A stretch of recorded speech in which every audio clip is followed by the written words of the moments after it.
মাটির কথা, মোহাম্মদ আলম মিয়া, শফি আলম। স্বরচিত কবিতা।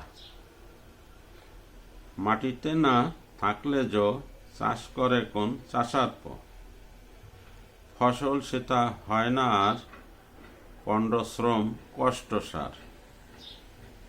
ধরতে পারলে মাটির জো সেই মাটিতে ফসল রো।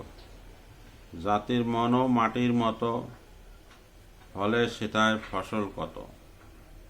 দক্ষ চাষা করলে চাষ লাভ পাবে সে 12 মাস।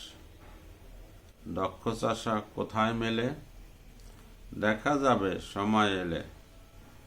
জমির মালিক যে মহাজন তার কাছে সব আয়োজন। চিনতে যেজন করে ভুল থাকে না তার কোনো কোল। মাটি বুঝে ফসল লাগাও, মনের দুষ্ট ভাবনা ভাগাও। সবকালে শান্তি পেতে ভালো ফসল ফলাও খেতে। ভালো চাষি চেনে মাটি, ফসলও তার ফলে খাঁটি।